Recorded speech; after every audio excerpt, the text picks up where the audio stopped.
You are being deceived by a $2 billion a year industry, a perfect trap designed to pick your pocket right in your own backyard. Last year, Americans threw more than $2 billion into raised beds. And if you are the average gardener, you likely spent between $300 and $650 just to fill a single 4 by 8 foot box with lumber, bagged soil, and supplemental fertilizers. But here is the real sting. Every spring, they coerce you into spending another $100 on chemical fertilizers and $50 on irrigation systems.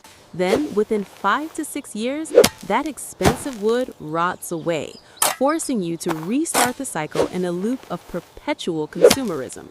Why did the big garden centers never tell you that there is a method costing exactly $0 that produces 5 times the harvest, self-irrigates, self-fertilizes, and grows more fertile every year for the next 2 decades? The answer is simple. They can't sell trash to you. I'm a marginalized tech investigator, and today I will decode Hugelkultur for you, an ancient farming system and a secret hidden because it renders entire commercial product lines obsolete. This isn't just a gardening technique. This is how you reclaim food autonomy from corporations that want to turn your land into a monthly subscription. Prepare to look at that pile of rotting wood behind your house in a completely different light, because what they call waste is actually the most powerful bioreactor on the planet. If you still believe you need to buy bagged soil to grow plants, you've lost before you even started. We're going back in time to discover why revolutionary knowledge like this was erased from modern agricultural textbooks. To understand what we have lost, we must not look toward modern laboratories or agricultural universities funded by chemical corporations, but instead return to the garden of an elderly woman in Germany. In 1962, a German botanist named Hermann Andra published a thin booklet on gardening, a quiet document that nevertheless held the power to shake an entire industry. He described a technique called Hugelkultur, which means mound culture or hill culture. However, Andra didn't invent anything new. He was simply documenting what he had observed since childhood in his grandmother's garden. She had a pile of old, decaying wood in the corner of her yard, and the plants growing around that rotting brush were extraordinary. They were taller, greener, and yielded harvests that far surpassed anything else on the same plot of land. What amazed Andra was that no one watered that pile, no one fertilized it, and no one tended to it. It just grew, wild and abundant, year after year. Andra realized he was witnessing a principle that medieval farmers across Germany and Eastern Europe had practiced for centuries. They collected fallen trees, dry branches, and organic waste, piled them into long mounds, covered them with whatever soil they had, and planted directly onto the surface. These farmers didn't have degrees. They only had hungry bellies and barren land. Through harsh necessity, they discovered what modern science is only now beginning to confirm. Those mounds get better the longer they sit. Yields increase every year while the labor required decreases. The soil becomes darker and deeper, the plants grow hardier, and after the first few seasons, the garden never needs watering. In reality, these farmers were accidentally replicating one of nature's most powerful systems, the forest floor. Every forest on Earth is built on a foundation of decaying wood. When a tree falls, it doesn't disappear. It becomes a nurse log, a decomposing trunk that serves as the most fertile surface in the natural world. Forests have operated this system for 300 million years without a single bag of chemical fertilizer from a billion-dollar corporation. But as the 20th century arrived with tractors and garden centers on every corner, this technique was erased because it had no marketing budget. That is, until one man decided to revive it and was nearly destroyed by the government for doing so. Sepp Holzer, born in 1942 in Austria, took over his family's farm, Krometerhof, located on a steep mountainside over 4,000 feet high. This was land where his neighbors couldn't even grow grass. The winters were brutal, dropping below -20 degrees Celsius. The soil was thin, and the growing season was short. While everyone else followed government mandates for flat fields and straight rows, Holzer buried fallen tree trunks in the ground.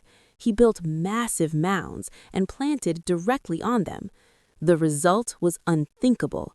He grew lemons, kiwis, and figs, subtropical plants, right on a snowy Austrian mountainside. Government inspectors arrived with citations. They measured his terraces, filed reports on his unlicensed ponds, and issued dozens of fines every year. By 1992, Holzer became known throughout Austria as the most fined farmer in the country. But what was the truth? His farm produced 10 times more food than any surrounding plot, without irrigation, without chemical fertilizers, and without imported soil. He proved that there is another path beyond monocultures and industrial agriculture. You don't need to be a loyal corporate customer to have a thriving garden. You only need to understand the biological machine functioning right beneath your feet, a network of fungi and decaying wood that they never wanted you to discover. The truth that $200 billion fertilizer corporations don't want you to know lies within the cellular structure of a rotting log. When you look at an aging tree trunk, you might see decay, but true science sees a bioreactor and the most perfect water storage microchip on the planet. The cell walls of wood are primarily composed of lignin, a complex organic polymer that creates a labyrinth of microscopic holes and tubes. As fungi and bacteria begin to break down the lignin, these passages expand, transforming the wood into a literal sponge. This is not a metaphorical comparison. It is a physical entity capable of absorbing up to 500% of its dry weight in water. Consider the math. A single decomposing pine log can hold up to 50 liters of water within its structure. When you bury it and cover it with soil, you have just created an invisible reservoir right beneath your crops. During the harshest July droughts, when surrounding garden soil is cracking and you are dragging a hose every day, the core of a Hugelkultur mound maintains a moisture level of 40 to 60%. That is springtime moisture in the dead of summer. But water is only the beginning of this living engine. As soon as moisture soaks in, the mound becomes a biological thermal power plant. The process of fungi and bacteria decomposing cellulose is an exothermic reaction. It generates heat from beneath the surface, keeping the core temperature several degrees Celsius higher than the surrounding environment. This is a true growth advantage. In the spring, when your neighbor's garden is still cold and waterlogged, your mound is already warm, allowing seeds to germinate earlier and seedlings to establish roots faster. In the autumn, when early frosts kill off fragile tomato plants on flat ground, the residual heat from beneath the mound can extend your harvest by several weeks.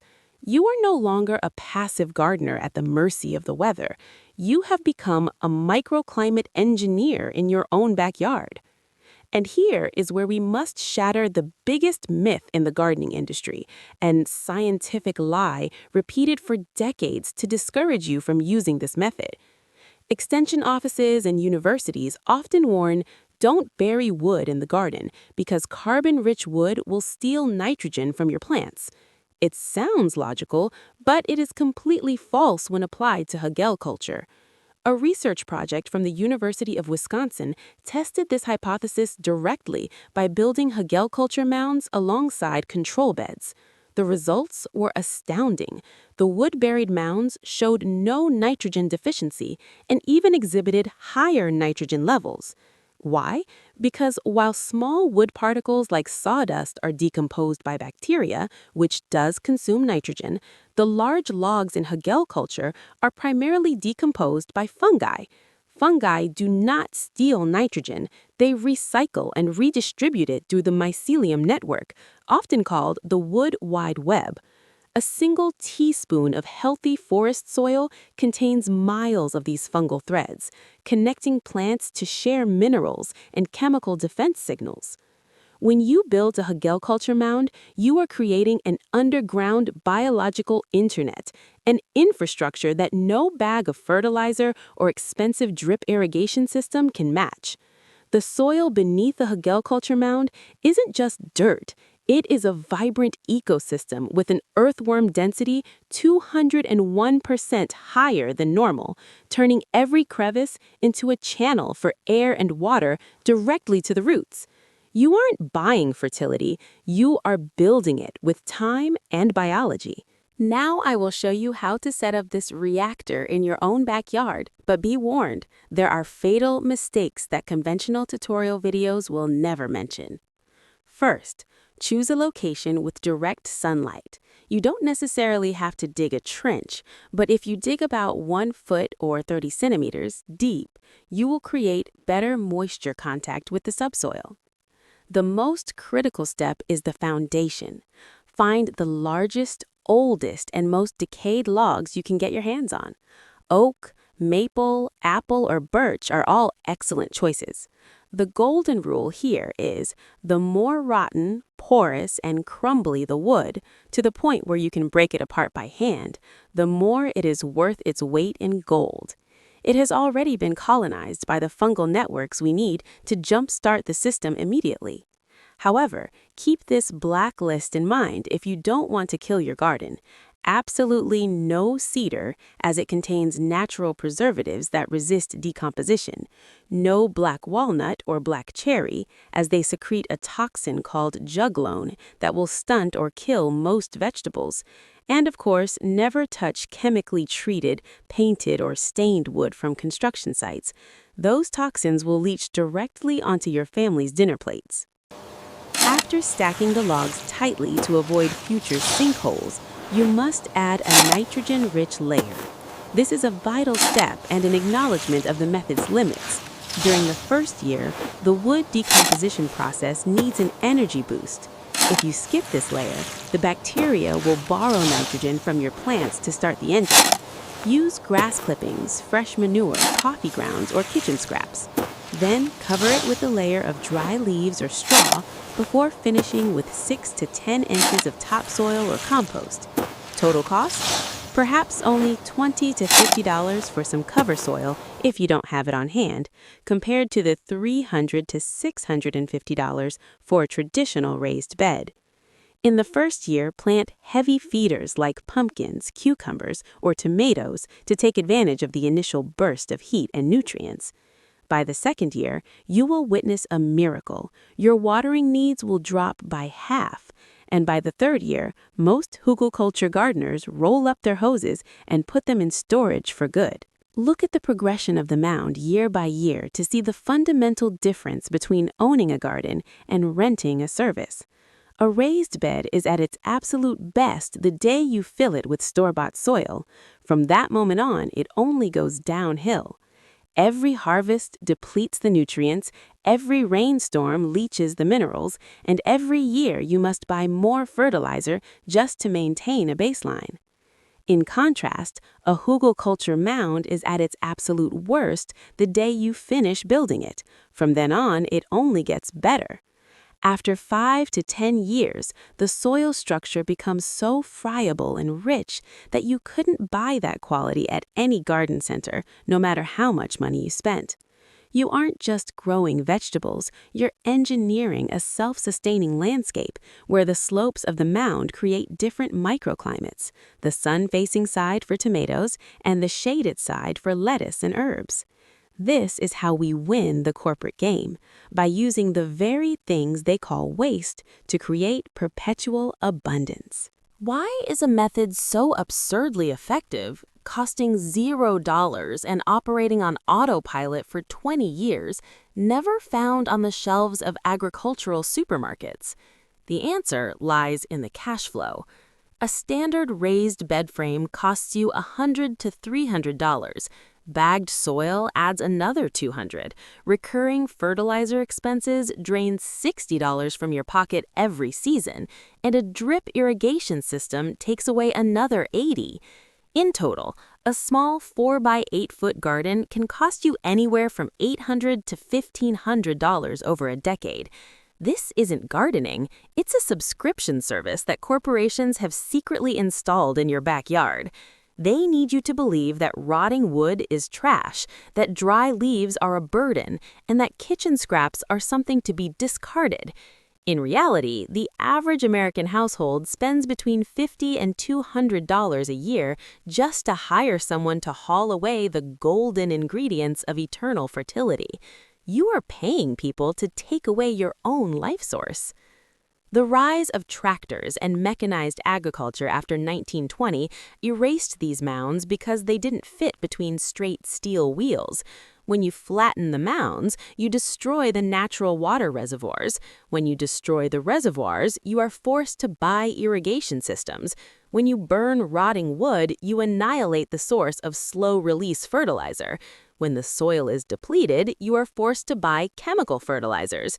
Every product the gardening industry sells you today only exists because we abandoned a system that inherently made them all redundant. But you aren't driving a tractor in your backyard, you are feeding your family, and for that purpose, the mound always wins. It has been winning for centuries. We simply forgot how to look down at what is beneath our feet. Bury wood, let it rot, and watch your garden come alive. If this story changed how you look at the debris in your yard, please subscribe and like the channel. We are uncovering the history and the methods that the industry tried to bury. Let's plant a more sustainable future together. The next treasure of ancient knowledge will be revealed soon.